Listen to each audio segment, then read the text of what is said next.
하나님이 우리에게 주신 약속이 완성되어 가고 있어요. 신앙은 이게 참 중요한 생각이에요. 이런 생각한다는 게.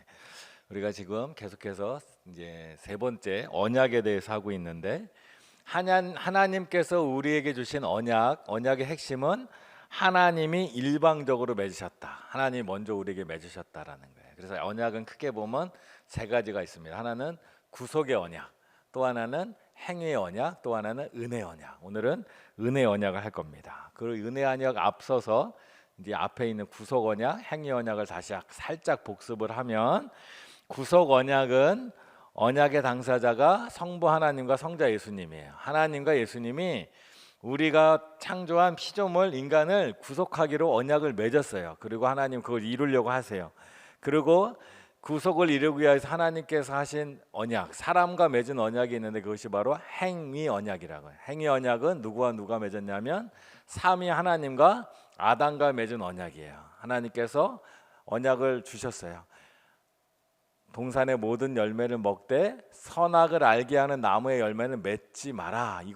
먹지 마라. 이것을 먹지 않으면 하나님과 영원히 교제하는 거예요. 먹으면 너희가 정령 죽으리라. 죽는다는 것은 하나님과의 관계가 끊어진다라는 거예요. 그런데 아담은 그 언약을 지킬 수 없었어요. 행위 언약이 아담에 의해서 깨어졌다라는 거예요. 그 행위 언약이 깨어졌다라는 것이 우리에게 주는 메시지는 뭐냐 하면, 사람이 하나님과의 언약을 지킬 수 없는 그런 무능한 존재라는 거예요. 행위 언약을 지킬 수 없는 무능한 존재는 아담뿐만이 아니라 모든 사람이 그렇다는 거예요. 그래서 사람은 기본적으로 하나님과의 약속을 지킬 수 없는 무능한 존재입니다.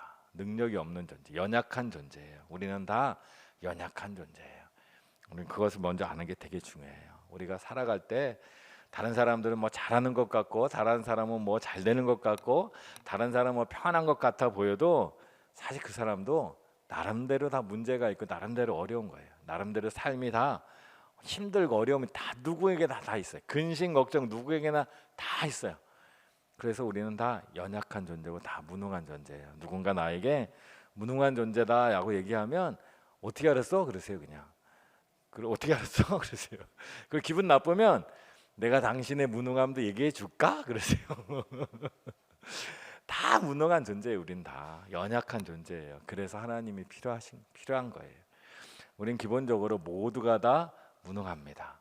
모두가 다 연약합니다. 다른 사람들이 내가 없는 것 가지고 있으면 지금 내가 필요한데 저 사람이 나보다 먼저 갖고 있어서 부러울 수는 있어요. 그러나 그것이 다가 아니라는 거예요. 우리는 다 기본적으로 다 무능한 존재예요. 행위 언약을 지킬 수 없는 존재. 우리는 하나님 앞에서 다 하나님 보시기에 스스로 자기 자신을 구원할 수도 없고 스스로 하나님과 언약을 맺은 것을 지킬 수도 없는 무능한 존재라는, 기본적으로 우리 자신이, 세상 모든 사람이 다 그렇습니다. 그래서 하나님은 우리를 위하여 새로운 언약을 주셨어요. 무슨 언약을 주셨냐? 은혜 언약입니다.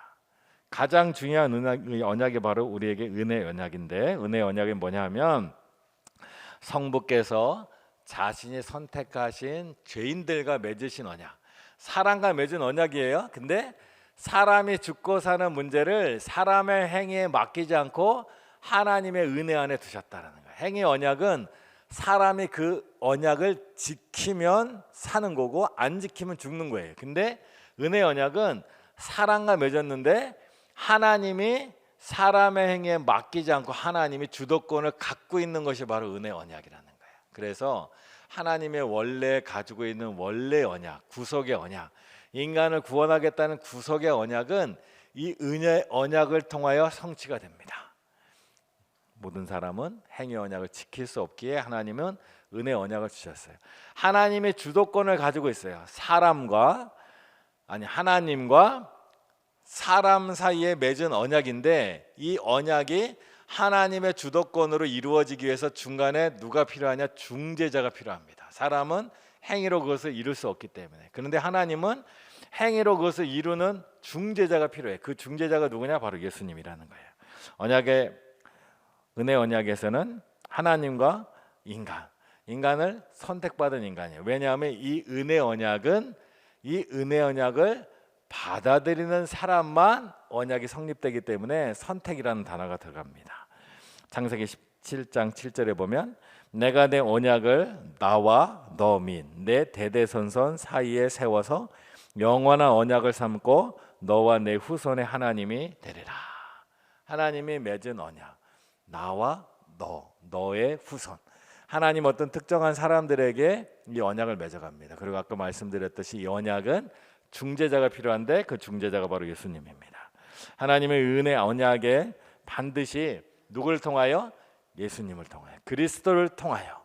하나님은 이 언약을 그리스도를 통하여 베푸시고 사람은 이 언약을 그리스도를 통해서만 이룰 수 있다라는 거예요. 하나님이 아들이 우리의 중재자가 되는 거예요.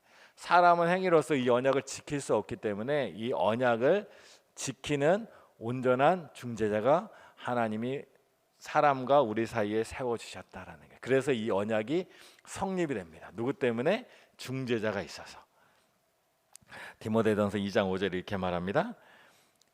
하나님은 한 분이시요 또 하나님과 사람 사이에 중보자도 한 분이시니 곧 사람이신 그리스도 예수라.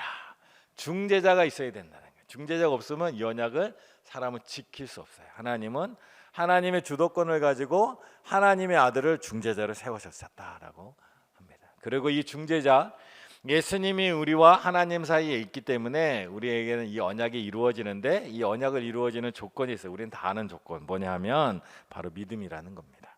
하나님이 이 언약은 하나님이 주도권을 갖고 계세요. 사람의 행위에 맡겨놓지 않고 하나님이 주도권을 갖고 행하시는데 인간의 자격이나 공로가 아닙니다. 하나님이 일방적으로 맺은 이 언약에서는 인간은 그저 이 언약을 믿음으로 받아들임으로 이루어지는 언약이라는 거예요.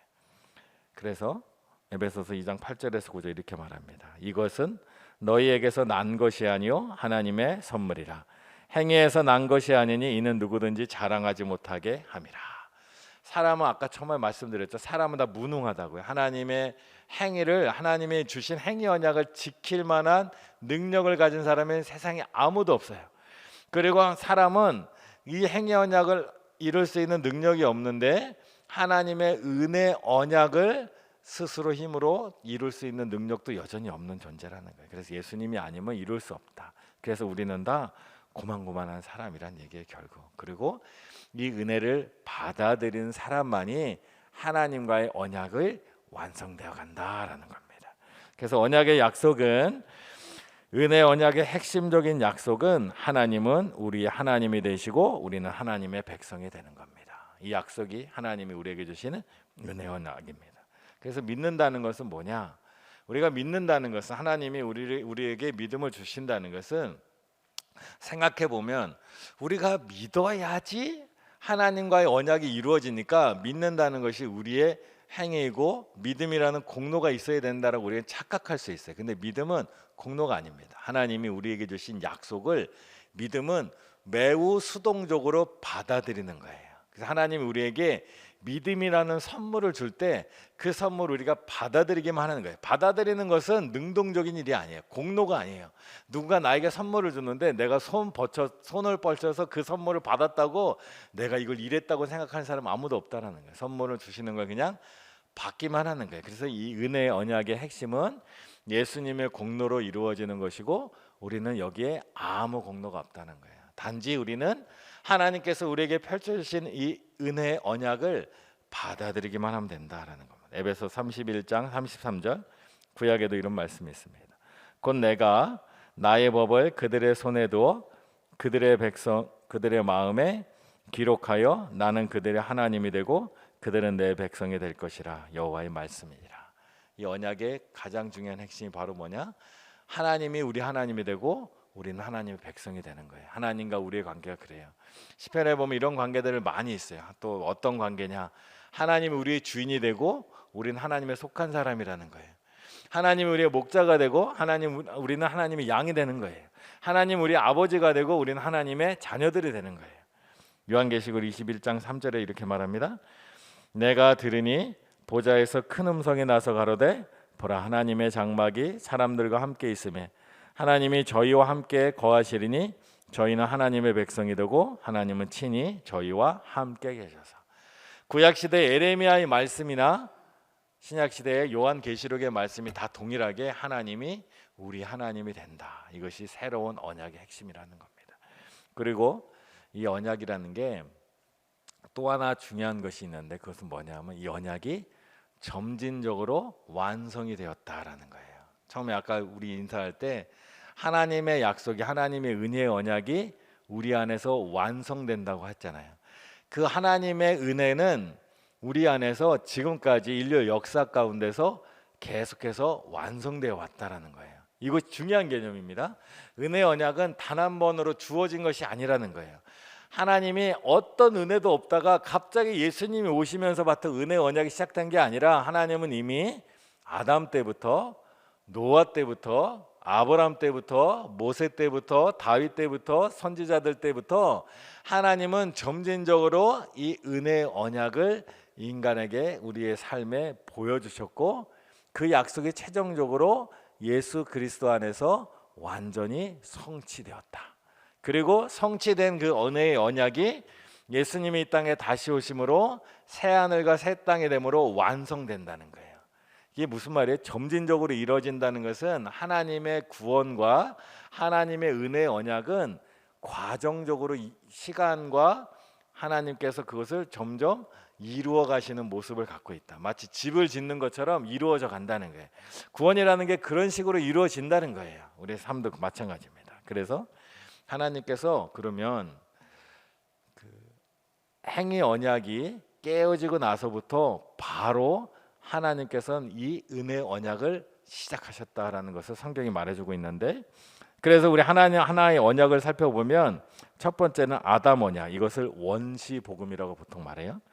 창세기 3장 15절에 보면 내가 너로 여자와 원수가 되게 하고 내 원수도 내 후손도 여자의 후손과 원수가 되게 하리니 여자의 후손은 내 머리를 상하게 할 것이요 너는 그의 발꿈치를 상하게 할 것이니라 하시고, 은혜 언약의 핵심은 뭐예요? 사람의 행위가 아니라 하나님이 주도권을 갖고 계시다는 거잖아요. 지금 하나님께서 뱀 사탄을 향하여 명령을 내리시면서 우리에게 주시는 언약이 뭐냐면 여자의 후손이 이 뱀 너희를 유혹하여 죄 가운데 빠뜨리게 만든 이 사탄 뱀을 그 머리를 여자의 후손이 깨뜨릴 것이다. 여자의 후손이 깨뜨릴 것이라는 걸 우리는 이제 그 예수님이 알지만 당시로서는 여자의 후손 바로 너희 자손이라는 뜻이 아니라는 거예요. 그래서 이것이 하나님의 주도권을 가지고 하나님께서 구원을 이루시겠다는 약속을 바로 아담에 의해서 행위 언약이 깨어지자마자 하나님께서는 바로 은혜 언약을 우리에게 주시기 시작하셨다라는 거예요. 이 은혜 언약이 예수님 때에 완성이 됩니다. 사탄이 하와를 유혹하여 선악을 알게 하는 나무를 따게 하였지만 사탄은 예수님을 유혹하는 데 실패합니다. 예수님이 중재자로서 사탄의 유혹을 이기세요. 그리고 예수님은 갈보리 십자가에 달리심으로 하나님 앞에 온전히 순종하는, 하나님 앞에 아담은 그저 하나님 앞에 순종할 것이 딱 하나였어요. 그냥 선악을 알게 하는 나무의 열매를 따먹지만 않으면 그만이었어요. 근데 예수님이 하나님의 말씀에 순종하기 위해서는 십자가를 지고 죽음에까지 가야 순종하는 거예요. 예수님의 순종은 아담의 순종하고는 비교도 안 되는 거예요. 아담은 그저 안 먹기만 하면 되는 순종인데 예수님은 십자가를 지고 죽기까지 순종을 해야 되는 순종이에요. 근데 하나님이 아들 예수님께서 그것을 이루셨다는 거예요. 그것으로 인하여 사탄이 물리치는 거예요. 그것으로 인하여 사탄이 패배하는 거예요.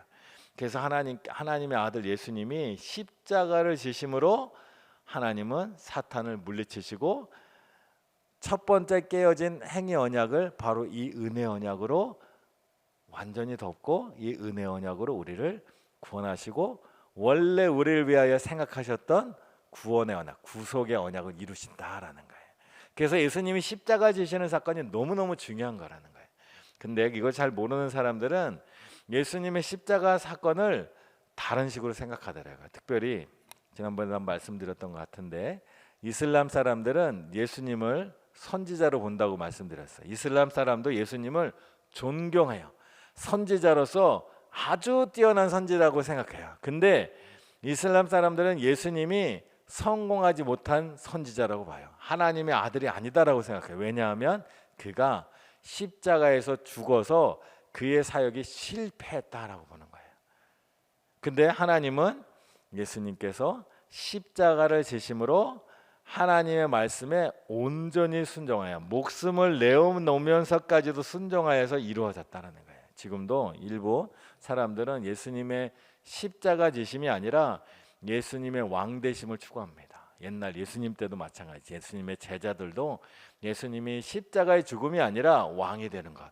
근데 왕이 되는 것, 힘을 가지는 것은 사탄이 광야에서 예수님을 유혹했던 거예요. 그것은 하나님의 길이 아니라는 거예요. 하나님의 길은 예수님께서 온전히 순종함으로 이루어졌다는 거예요. 그래서 첫 번째 이 원시복음, 아담에게 주셨던 복음이 예수님에 의해서 완성이 되었다. 두 번째 하나님이 주신 언약을 노아의 언약이라고 합니다. 이것은 무지개 언약이라고 부르는데요. 창세기 9장 11절 이렇게 말합니다. 내가 너희와 언약을 세우리니 다시는 모든 생물을 홍수로 면하지 아니할 것이라. 땅을 멸할 홍수가 다시 있지 아니하리라.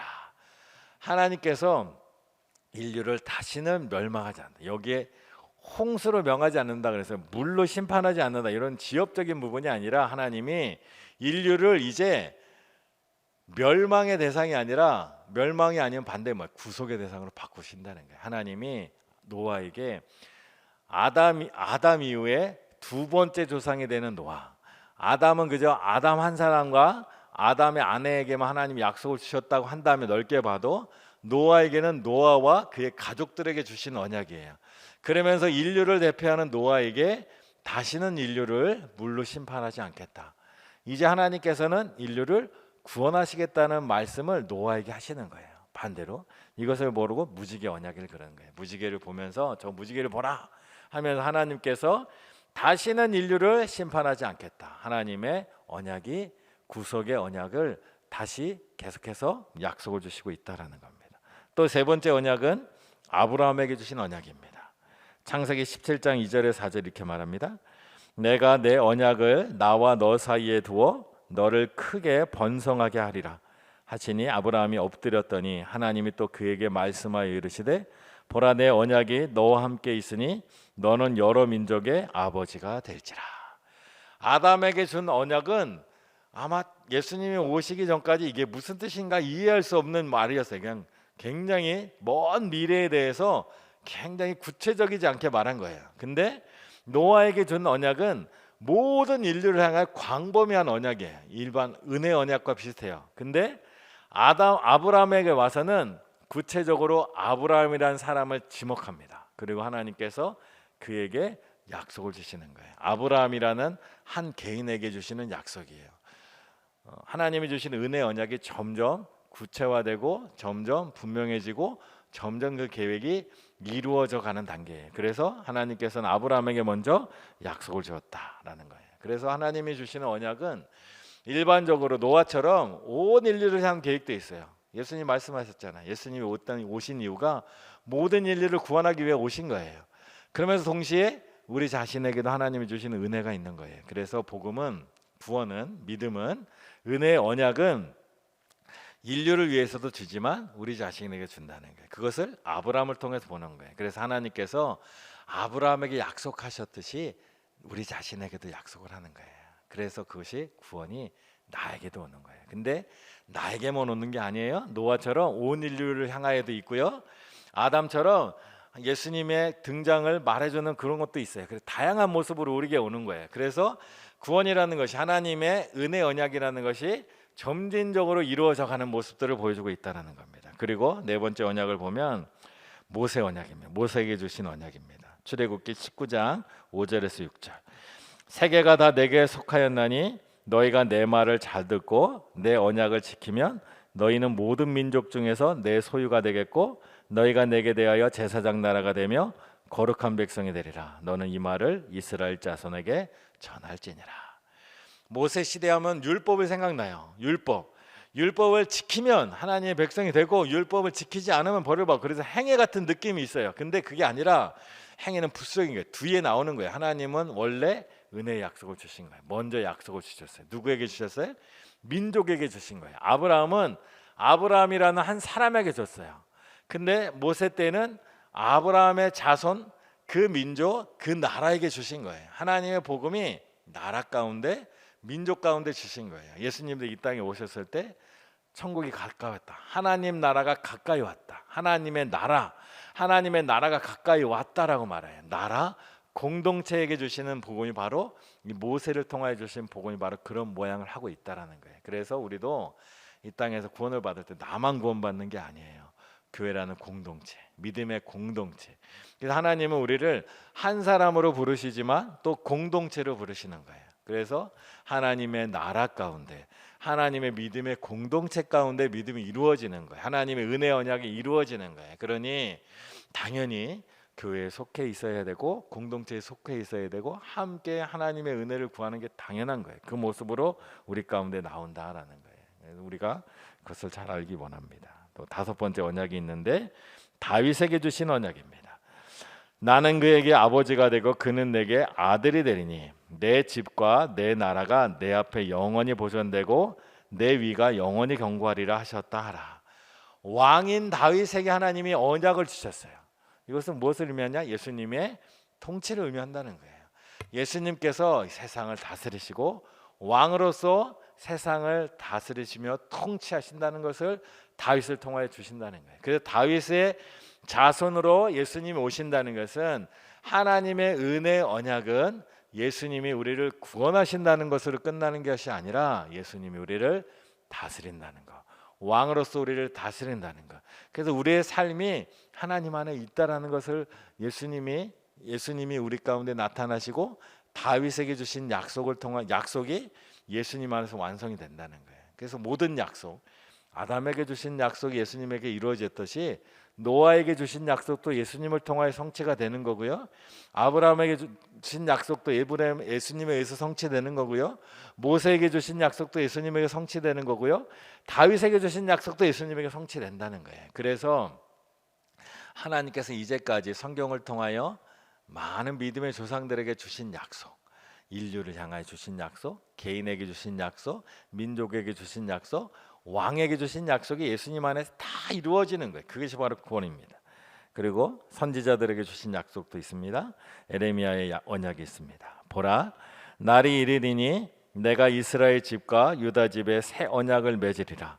이 언약은 내가 그들의 조상들의 손을 잡고 애굽 땅에서 인도하던 나던 날에 맺은 것과 같지 아니할 것은 내가 그들의 남편이 되었고 그들이 내 언약을 깨뜨렸습니다. 이전에 맺은 언약과 다른 언약. 이전에는 십계명 돌판에 새긴 눈에 보이는 언약이었다면 에레미야를 통해 주신 언약은 너희의 어디요? 마음에 새긴 언약이라는 거예요. 우리 심중에 새긴 언약. 그래서 예수님이 이 땅에 올라가시고 나서 성령이 오셔서 우리 몸에 성령이 임재하셔서 우리 마음 안에, 심령 안에, 우리 영혼 안에 하나님과의 언약이 맺어지는 거라는 거예요. 그래서 하나님의 은혜 언약이 맺어지는 장소는 인류 전체에 나 자신, 민족, 나라, 그리고 하나님의 다스림, 왕권, 그리고 우리 심령 안에서 다 이루어지는 거예요. 그 구원이, 그 은혜가 우리의 삶에 다 이루어지는 거예요. 그것이 우리의 신앙의 모든 신앙의 삶의 현장이라는 거예요. 우리 마음 안에, 우리 개인, 가정, 공동체, 나라, 열방 안에 하나님의 구원이 이루어지는 거예요. 그래서 하나님의 구원, 하나님의 은혜 언약은 단지 내가 구원받는 것으로 끝나는 게 아닙니다. 하나님의 은혜 언약은 나와 내 심령과 내 가정과 교회와 나라와 모든 인류, 열방 가운데 이루어지는 거예요. 그것이 바로 하나님의 은혜 언약이라는 겁니다. 그래서 은혜 언약을 종합적으로 이제 정리해 보면 은혜 언약이 우리에게 주시는 말씀이 메시지가 있어요.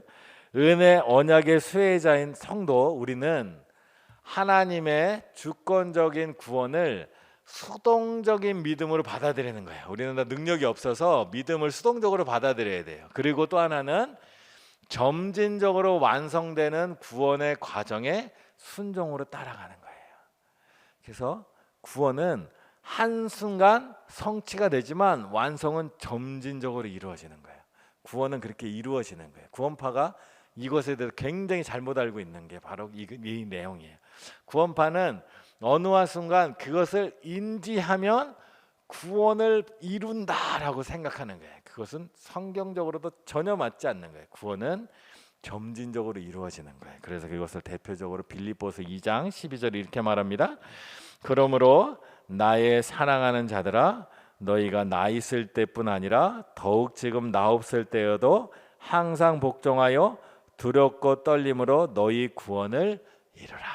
너희 구원을 완성하라 라는 뜻이에요. 구원은 예수님을 믿는 순간 성취가 돼요. 그러나 구원은 하나님이 우리 안에 이루신 구원은, 은혜의 언약은 완성되길 원하시는 거예요. 그래서 우리 심령 안에, 우리 개인의 삶 안에, 하나님의 다스림 안에, 민족 안에, 나라 안에, 그래서 우리의 구원을 완성을 향하여 우리는 하나님이 우리에게 주신 사명을 따라가는 거예요. 하나님이 우리의 구원을 완성하기 위하여 나 자신의 심령이 여전히 하나님의 성령 안에 충만하지 못하며 우리는 기도함으로 말씀을 하나님을 더 가까이 가 하나님 은혜 안에 충만할 수 있도록 주님 앞에 우리가 나가는 거예요. 그리고 우리 나라 가운데 아직 하나님의 구원이, 은혜의 언약이 이루어지지 않았을 때 하나님이 우리의 은혜의 언약을 위하여 우리가 전도하고 이웃을 섬기면서 복음을 전하며 나가는 거예요. 세계 열방 가운데, 나라 가운데 공의와 정의가 무너져서 전쟁이 일어나고 소외가 일어나고 차별이 일어나고 고통이 일어나는 곳에 우리는 예수님의 사랑으로 우리가 받은 그 은혜를 따라 섬김으로 나아감으로 열방을 위해 일하는 거예요. 그것이 바로 하나님의 구원이 우리 삶 안에 이루어지는 거예요. 그래서 선질로 생각하면 넘어질 자 두려워한다 그랬어요. 우리가 구원을 이루었다, 난 이미 구원을 받았다, 안심하고 난 이것이 하나님이 나에게 주신 최선이야라고 그것에 멈추는 것이 아니라 하나님이 우리에게 믿음을 주셨듯이 우리는 그 믿음을 수동적으로 받아들이는 거예요. 신앙은 수동적인 거예요. 능동적인 게 아니에요. 수동적으로 받아들이고 하나님이, 성령님이 우리의 왕으로서 우리를 인도하실 때 그 인도하심을 따라 나아가면서 우리의 삶의 자리, 나의 심령, 나의 개인의 삶, 우리 가정, 교회, 나라, 열방 안에서 하나님이 이루고자 하시는 은혜의 언약을 완성하는데 내가 함께 동참함으로 하나님의 나라가 완성되는 것, 그 순간 우리의 구원도 완성이 된다는 것을 믿고 가는 거예요. 구원 못 받았다는 얘기가 아니에요. 구원은 이미 성취가 되었으나 하나님의 나라가 완성되는 거예요. 예수님이 2000년 전에 십자가의 지심으로, 부활하심으로 구원은 성취가 되었어요. 그러나 예수님의 구원은 예수님이 재림하실 때 완성되는 것처럼 우리의 삶도, 우리의 구원도 계속 완성을 향해 가는 거예요. 그게 바로 신앙입니다. 그래서 신앙은 과정이 중요한 거예요. 이루었다, 완성됐다가 아니에요. 내가 목사가 되었으니 신앙이 완성된 게 아니에요. 내가 장로님이 되었으니 신앙이 완성된 게 아니에요. 내가 권사님이 되었으니 신앙이 완성된 게 아니에요. 신앙은 계속해서 자라나는 거예요. 하나님께서 이미 아담 때부터 우리가 살고 있는 지금 이 순간까지도 하나님의 은혜 언약은 성취되고 완성을 향하여 계속 가고 있는 거예요. 그러니 예수님께서 말씀하셨잖아요. 아버지께서 일하시니 나도 일한다. 그 얘기는 아버지께서 지금 구원을 완성하고 계시니 나도 그 완성을 향해 함께 간다라는 얘기예요. 그러니 우리 또한 그 구원의 완성을 향해 함께 가는 거예요. 그러니 우리 주변에 있는 사람 다 고만한 사람들인 거예요. 우리 스스로는 능력으로 하나님의 행위 언약을 이룰 수 없는 정말로 무능한 존재들이 우리 다. 그러나 우리는 놀라운 하나님의 은혜 언약을 받고 예수님이 완성해 가시는 그 은혜 언약에 함께 동참해서 그 일을 함께 해나가는 거예요. 그 주님의 은혜가 그럴 때 우리 가운데 있습니다. 그 주님의 은혜가 우리 안에 있어요. 그래서 우리가 함께 믿음의 동역자가 되어서 이 일을 이뤄가는 것이 구원을 두렵고 떨림으로 완성해가는 우리의 삶의 모습이라는 거예요. 그래서 우리의 삶은 완성이 없습니다. 계속해서 가는 거예요. 그래서 하나님은 우리의 삶의 자리가 어디 있든지 그 안에서 하나님의 놀라운 은혜와 하나님의 능력을 우리에게 주시는 거예요. 그래서 우리가 병들었을 때도, 우리가 가난할 때도, 부유할 때도 하나님은 하나님의 뜻이 있어서 누구에게 부유를 주시고 하나님의 뜻 안에서 누구는 가난해질 수도 있어요. 그러나 그 안에서 하나님의 뜻이 하나하나 이루어져 가는 거예요. 그러니 다른 사람과 비교해서 할 필요가 없는 거예요. 하나님 우리 각자에게, 하나님이 아브라함에게 약속을 주셨듯이 우리에게 약속을 주시는 거예요. 아브라함이 가난할 때, 아브라함이 아들도 없을 때, 자기 땅도 없을 때 하나님이 그에게 아들과 땅의 약속을 주셨듯이 우리가 연약할 때 하나님 우리에게 약속을 주시고 하나님이 그것을 이루어 가시는 것을 우리는 따라서 가면 돼요. 하나님 가라 하면 가고 오라 하면 오고 여기 있으라면 있고 일하라면 일하고 하나님의 그 뜻 안에서 하나님의 주시는 놀라운 은혜의 약속을 우리 삶 안에 이루어 간다라는 거예요. 그러니 우리 삶에 다른 사람과 비교하지 않고 하나님이 나에게 주신 길을 묵묵히 걸어가다 보면 하나님이 우리의 삶에 하나님이 주신 언약을 완성해 가는 거예요. 그래서 우리는 하나님을 감사하고 찬양하고 기뻐하는 거예요. 그런 마음으로 살아가는 것이 바로 믿음의 여정입니다. 오늘 우리가 이 마음으로 시간 함께 기도하기 원합니다. 먼저 기도할 것은 나의 삶의 주인은 오직 하나님이심을 고백하며 그분의 뜻에 온전히 순종하는 삶을 살게 하소서 기도하기 원합니다. 그리고 구원의 여정을 걷는 동안 넘어지고 흔들릴지라도 끝까지 믿음의 경주를 포기하지 않는 굳건한 믿음을 허락해 달라고. 우리 모든 삶이 하나님이 우리의 삶을 통하여 이루시려고 하는 은혜의 약속의 완성을 향하여 가는 과정입니다. 가는 길이 때로는 험하고 다른 길이 때로는 다른 사람보다 늦게 가는 것처럼 보이고 어쩔 때는 내가 앞서가는 것처럼 보이고 어쩔 때는 하나님께서 나에게 더 큰 은혜와 복을 주신 것처럼 보이고 어떨 때는 하나님께서 다른 사람보다 부족한 것 준 것처럼 보일 때도 있어요. 그러나 하나님은 다 우리를 향한 계획을 갖고 계십니다. 그러니 하나님께서 우리의 왕이시라 우리의 삶을 인도하시는 것을 믿고 그 믿음 안에서 살아가는 것, 그 믿음의 여정, 이 과정을 하나님의 뜻 안에서 성실하게 충성되게 해 나가는 것이 바로 믿음의 구원의 완성의 과정입니다. 우리 이 마음으로 함께 기도하며 나가겠습니다. 다 같이 기도합니다.